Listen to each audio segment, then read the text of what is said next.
The scream echoed through the marble corridors of the Upper East Side penthouse like a cannon shot. "These children are demons!" Sarah Mitchell, a Yale graduate, a child development specialist, and impeccable references, ran toward the elevator with her blouse ripped and tears streaming down her face.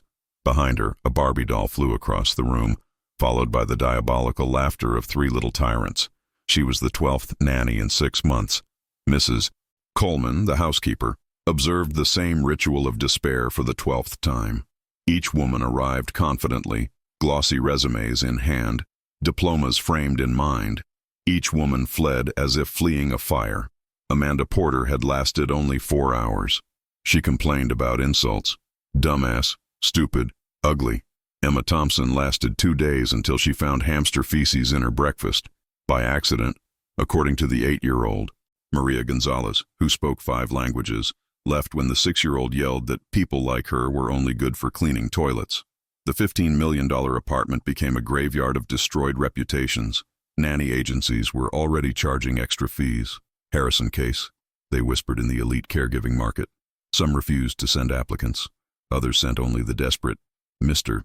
Harrison, a financial market tycoon, would come home at 11 o'clock at night to a tense silence. Harrison spent his days at the spa or the mall, avoiding the chaos his children had become. Money bought everything, except discipline, respect, or peace. Maybe it's genetic, Mrs. Coleman murmured, picking up the shards of a Ming vase that had cost more than a car. Maybe they're hopeless. Then the phone call came. "We have one last candidate," said the agency's weary voice. "Keisha Washington. Solid experience, but, well, she's the only one willing to try." Outside, through the 25th-story windows, Manhattan glowed indifferently. The city lights bore witness to yet another foretold failure. 3 children were playing in their room, planning their next attack. They didn't know this time would be different. Could anyone break the curse of the little Harrisons? Or would she be just another fugitive from this golden battlefield? The black Bentley stopped in front of the Meridian Tower building like a silent omen. Keisha Washington stepped out of the taxi, not the Bentley, which belonged to the couple emerging from the revolving door, and adjusted the strap of her bag on her shoulder. 28 years old, with a degree in early childhood education from Howard University. 5 years caring for children in neighborhoods where affection was cheaper than violence. But I'd never set foot in a place where the marble in the lobby cost more than my entire house. The doorman looked her up and down, hesitating. "Are you here to—" "Keisha Washington." "I came for the interview with the Harrisons." He double-checked the list, as if his name might have appeared there by mistake. "25th floor. Mrs. Coleman will see you." In the mirrored elevator, Keisha avoided her own reflection, not out of embarrassment, but because she knew that look, the same one her mother wore when she cleaned houses like these, the same one she promised herself she would never have. The building's employees whispered in the corners, "One more? This won't even last until lunch. Poor thing. She doesn't even know what she's getting into."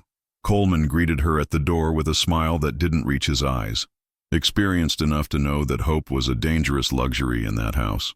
"The last 12 dropped out," he said, leading Keisha through the hallways decorated with contemporary art. Some were crying, some were cursing. One even threatened to sue for psychological damages. Keisha nodded, taking in the details. Expensive paintings, but no pictures of the children smiling. Toys scattered like war debris. The silence was too heavy for a home with 3 children. "Why do you think it will be any different?" Coleman asked, stopping in front of the office door. It was the question Keisha had been waiting for. The same one they asked her when she applied to college, when she applied for her first job, when she dared to dream beyond what the world expected of her. "Because I understand what it's like to be seen as impossible," she replied, holding the housekeeper's gaze. "And I know that sometimes the right person comes along when everyone else has given up." On the other side of the door, children's voices discussed war strategies. Cruel laughter mixed with the sound of something breaking. Mr. Coleman sighed, his hand on the doorknob. "The parents are traveling. They'll be back on Friday. If it lasts until then, it will have surpassed all the others." Keisha took a deep breath, knowing she wasn't just walking through a door. She was crossing a line between being another failure statistic and the woman who would make the impossible happen. The luxury condominium had cameras in every corner, but what really kept watch was the look of suspicion. She could only be there to clean, not to educate. Keisha felt the weight of the stairs as Miss Coleman led her through the hallways. Every employee she passed made the same silent assessment. A young, well-dressed black woman, but clearly out of place in her privileged world. In the reception area of the floor, two neighbors were chatting in French, interrupting their conversation when they saw her. Their eyes said it all. Another new maid. They couldn't fathom that this woman could be there for anything other than domestic services. "She's the new nanny," Coleman murmured to the receptionist, who raised her eyebrows in barely concealed surprise. "Nanny? I thought you were a cleaner." The sentence hung in the air like a blade.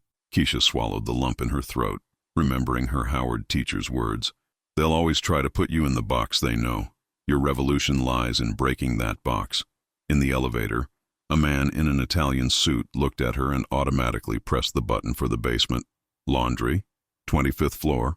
Keisha corrected, her voice firm. He blinked, confused. Clearly, in his world, women like her didn't have access to the upper floors. They didn't have college degrees. They didn't have a voice of their own. Coleman broke the awkward silence. "Miss Washington has experience in early childhood education. She graduated from Howard University." The man nodded with a forced smile, but Keisha could see the skepticism in his eyes. To him, a historically black university wasn't a real university. Her experience wasn't a valid experience. Stepping out of the elevator, Keisha took in the building's architectural details. Every marble, every chandelier, every piece of art chosen to impress. Everything designed to remind people who belonged there and who didn't. But she also noticed something others didn't. The cracks in the perfect paint. The hollow echo in the two wide hallways. The coldness that no amount of money could warm. The other nannies were all different, Mrs. Coleman commented, choosing her words with diplomatic care. "Different how?" "White. From the elite."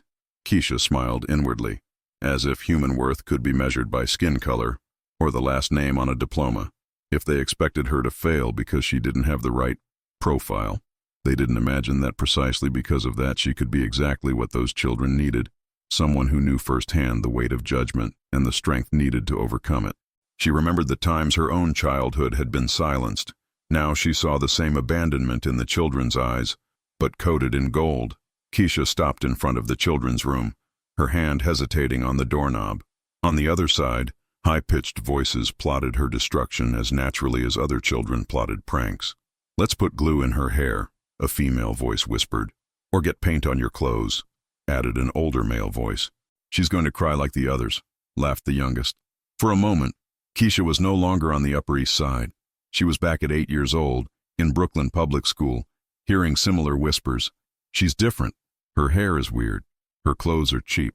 She remembered the feeling of being invisible when she wanted to participate, of being hyper-visible when she made a mistake, of the weight of representing an entire race in the classroom, carrying on her tiny shoulders the expectations and prejudices of a world that had already decided her worth before even knowing her. Her mother worked 16-hour days in 2 homes like these, cleaning, cooking, caring for other people's children while she herself grew up alone. "You'll be different," she always said. "You'll have opportunities I never had. But some wounds don't heal with diplomas." Mrs. Coleman approached, noticing her hesitation. "Do you want to give up before you start? I wouldn't judge you." "Many have." Keisha watched through the crack in the door. 3 blonde children, dressed in expensive clothes, surrounded by toys that cost more than many families' monthly income. But there was something familiar in those little eyes, the same emotional need she knew well. They acted like little tyrants because no one ever taught them how to be real children. They hurt others because someone, or the lack of someone, had hurt them first. "Have you had children yet?" Coleman asked. "No," Keisha replied, "but I was a lost child once." And maybe that was exactly what she needed to understand those little hearts shielded by money and parental abandonment. She knew what it was like to grow up feeling unseen, unheard, and unloved. The difference was that she had learned to transform pain into strength, rejection into determination, silence into voice. She took a deep breath, preparing to enter not just a room, but a battle that had begun long before she got there. When her 6-year-old daughter yelled, "You're my maid! Shut up!" the room froze. But it was her mother's silence in the background that broke something inside her. The door opened like a theater curtain, revealing the war zone that the house had become. Toys strewn like rubble, paint-stained walls, the acrid smell of mischief and abandonment lingering in the air. 6-year-old Madison was the first to attack, her icy blue eyes fixed on Keisha, calculating her next victim with the coldness of a miniature executive. "Are you going to clean up our mess?" he asked, pointing to the debris on the floor. "No, honey, I came to play with you," Keisha replied, keeping her voice sweet but firm. That's when it happened. "You're my maid, shut up!" The scream echoed through the room like a slap in the face. 6 years old, and he already knew exactly where to aim to inflict the deepest pain. The words carried centuries of racial hierarchy, economic power, systematic contempt, all condensed into the high-pitched voice of a child who barely knew how to tie his shoes. Keisha felt the air leave her lungs, not because of the girl's words, but because of what came after. Silence. Mr. Harrison was there. Keisha hadn't seen her when she entered, but now the woman stood in the corner of the room, observing everything with the indifference of someone watching television, a silent witness to the humiliation, and said nothing. He didn't scold his daughter. He didn't apologize. He just stood there, as if the scene were as normal as the sunrise. In that moment, Keisha understood the devastating truth. These children weren't naturally cruel. They were products of a system that had taught them that people like her existed only to serve, that their humanity was optional, that respect was due only to those who shared their skin color. Madison expected tears. She expected Keisha to run away like the others. Her brothers, 8-year-old Hunter and 5-year-old Chase, watched with morbid interest, hoping for another easy victory. But Keisha didn't move. Instead, something ancestral awakened within her. The same strength that had kept her great-grandmother alive in the cotton fields, the same determination that had driven her grandmother to be the first in her family to learn to read, the same courage that had driven her mother to work for 2 decades to pay for her education. She wouldn't run. She wouldn't cry. She wouldn't lower her head. If that girl had learned to use words like weapons, it was time to discover that some people were bulletproof, especially when they carried within them the resistance of entire generations. She didn't shout. She sat down on the rug, opened the book, and began reading aloud. For the first time, the 3 of them were silent, listening, not ordering. The moment suspended in the room seemed eternal. Madison was still waiting for the explosion. The brothers were waiting for the tearful display. Harrison watched from the corner with morbid curiosity. Everyone was waiting for further confirmation that people like Keisha were easily broken. But Keisha did something none of the others had done. He completely ignored the insult, as if the venomous words were just passing wind, as if the girl were transparent. She walked to her bag, took out a worn book, The Snowy Day, by Ezra Jack Keats, and sat on the floor, cross-legged. "Once upon a time there was a boy named Peter," he began, his melodious voice filling the hostile silence. Madison blinked, confused. Where was the drama? The tears? The desperate escape? Her most powerful weapon had been completely neutralized by indifference. Peter woke up and looked out the window. Snow had fallen during the night. It covered everything in white. 8-year-old Hunter stepped forward, intrigued. There was something hypnotic in Keisha's voice, a cadence his other nannies never had, a presence that didn't beg for attention or demand respect. It simply existed, solid as a mountain. After breakfast, he put on his snowsuit and went out to play in the snow. Chase, the youngest, completely forgot about the torture plan and approached. It had been months since anyone had read to him. His other nannies spent their time screaming or crying. This one was different. This one didn't seem afraid of him. Harrison frowned, uncomfortable with the turn of events. This wasn't following the expected script. The woman should have been humiliated, not serene. She should have been begging for respect, not naturally commanding attention. Madison tried again. "I told you to shut up." Keisha turned the page, smiling at the book. Peter made a deep footprint in the snow with his foot, and then another, and another. The girl was irritated by the complete lack of reaction. It was like yelling at a wall. Worse, it was like being completely irrelevant while someone else became the center of attention without even trying. For the first time in her life, Madison experienced something new, being ignored, and he discovered he hated the feeling. Slowly, the 3 of them approached the magic circle Keisha had created on the ground, not out of obedience or fear, but out of pure curiosity. When was the last time anyone had offered anything other than scolding or subservience? If they expected to destroy yet another nanny with sharp words, they never imagined that she possessed an even more powerful weapon, the ability to transform irrelevance into magnetism, silence into wisdom, and contempt into complete insignificance. The father, from afar, watched the scene without understanding. His children were laughing, but in a different way. They weren't mocking, they were delighted. Richard Harrison arrived home 2 hours earlier than usual, prepared to find another casualty of war. The silence in the apartment surprised him. Usually, the nannies would already be screaming or crying by now. He followed the sound of voices coming from the living room, expecting to find familiar chaos. What he saw left him frozen in the doorway. Her 3 children, the same little tyrants who had traumatized a dozen professional caregivers, sat on the floor in a circle, completely absorbed. In the center, a young black woman provided different voices for each character in the story, transforming her deep voice into a mysterious whisper, then into a dragon's roar. Madison laughed, not the cruel laugh he knew, full of malice and superiority. It was a pure, childlike laugh, one he hadn't heard in months. His daughter's eyes shone with genuine wonder. Hunter, who usually interrupted everything with sarcastic comments, was gaping, lost in the narrative. His small hands gripped his knees, leaning forward as if he didn't want to miss a single word. Chase, the youngest who usually destroyed everything out of sheer boredom, was distractedly playing with a toy car, but his ears caught every word. Every now and then, he would let out spontaneous giggles when the story took a funny turn. But what impressed Richard most was the transformation in the space. The room, which had always felt like a battlefield, now radiated peace. The toys were still scattered, but in a natural, non-destructive way. It was as if the atmosphere itself had shifted in frequency. Keisha noticed his presence, but didn't interrupt her story. She gave a subtle nod, a respectful but not subservient greeting. There was no fear in her eyes, nor the desperate anxiety he always saw in other nannies. There was something more disturbing. There was natural authority. For the first time, Richard felt like an intruder in his own home. Not because Keisha made him uncomfortable, but because she had created something he, with all his money and power, had never achieved. A home where his children were simply children. When the story ended, Madison clapped her hands. "Tell another." "Tomorrow," Keisha replied, closing the book with a smile. "Now it's time for snack."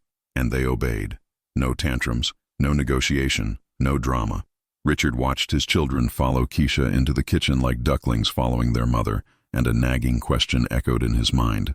If a stranger accomplished in 2 hours what he hadn't achieved in years, what did that say about the father he really was? She didn't just teach us how to say please or thank you. She taught us that respect can't be bought. It can be learned, and that caring is also an act of resistance. 3 months later, the transformation was undeniable. Madison no longer yelled at the building staff. Instead, she greeted the doorman by name. "Good morning, Mr. Rodriguez," and asked about his daughter, who was a medical student. Hunter stopped breaking toys out of spite and started fixing them, discovering that creating was more interesting than destroying. Chase, who had previously spat in his food, now helped Keisha prepare snacks, proud that his little hands could peel carrots. But Keisha's quiet revolution went beyond good manners. She brought books with protagonists who weren't all blonde and blue-eyed. Stories of children who looked like her, who came from different places, who had grandparents with foreign accents and colorful traditions. The Harrison children discovered that the world was much bigger and more interesting than their golden circle. "Why does Keisha have different skin than us?" Chase asked one day with the innocent curiosity of a 5-year-old. Instead of avoiding the conversation, Keisha knelt down to his level. "Because God made people of all colors, like a rainbow. Every color is beautiful and important."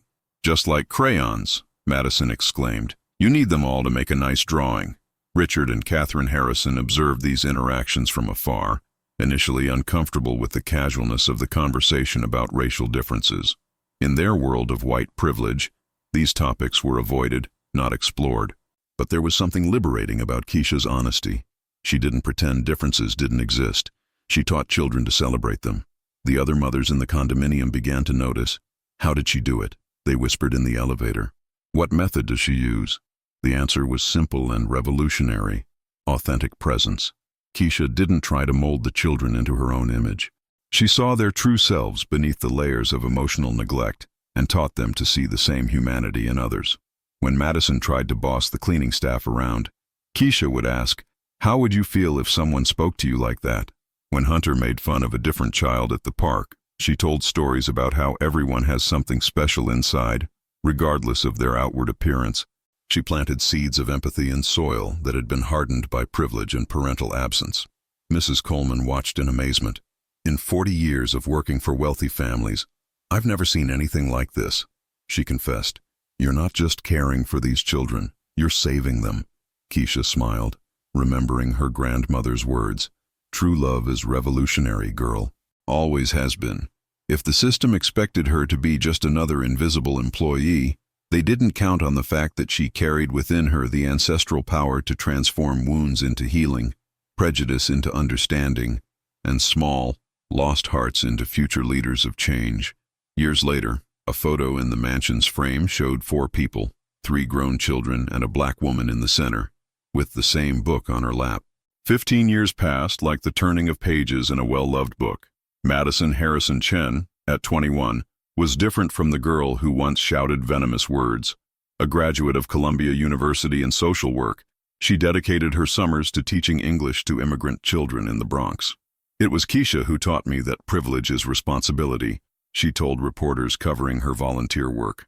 Hunter, now 23, abandoned the expected Wall Street path to become a pediatrician. He specialized in serving underserved communities, where children like Keisha had grown up. "She showed me that caring for others isn't a menial job. It's the noblest job there is," he explained to fellow doctors. Chase, at 20, was studying early childhood education at the same university Keisha had graduated from, Howard University. He was the only white student in his class, but he felt right at home. Keisha always said that education breaks chains. "I want to help break some too." The photo in the frame captured the Harrison family's most important moment. Not the day Richard closed his biggest deal, not the $1 million wedding reception, but an ordinary afternoon when Keisha turned 10 in the family. In the image, she was exactly where she had always been, in the center, radiating love. But now around her were no longer 3 petty tyrants. There were 3 young adults who looked at her as if she were exactly what she had always been. The mother money couldn't buy, the educator no degree could produce, the quiet revolution that transformed a cold house into a true home. The same battered book, the snowy day, rested on her lap. The pages yellowed with age, the edges worn from the thousands of times it had been opened to soothe, to teach, to connect. Keisha had aged with dignity. Her gray hair was braided with pride, her hands calloused from constant care, her eyes still shining with the same strength that once transformed the impossible into the everyday. On the table next to the photo, 3 graduation cards, all signed with the same phrase, "Thank you for teaching me who I can truly be." And on the top floor of Meridian Tower, where it all began, a small, discreet sign on the door of the Harrison apartment read simply, "Harrison Washington Family Home." Because Keisha was no longer the nanny, she was family, she was legacy. She was living proof that a black woman, armed only with revolutionary love and authentic presence, could rewrite the future of an entire generation. If they thought she was just another temporary employee, they discovered that some people don't come to work, they come to transform, and they stay forever. How many Keishas are there around us, quietly transforming the world? How often do we ourselves need to be the change we want to see? If this story touched you, if it made you reflect on representation, resistance, and the power of authentic love, leave your like and tell me in the comments which moment touched you the most. Subscribe and activate the bell, because every week I bring you stories that celebrate Black strength, dignity, and empowerment. Stories that need to be told and heard.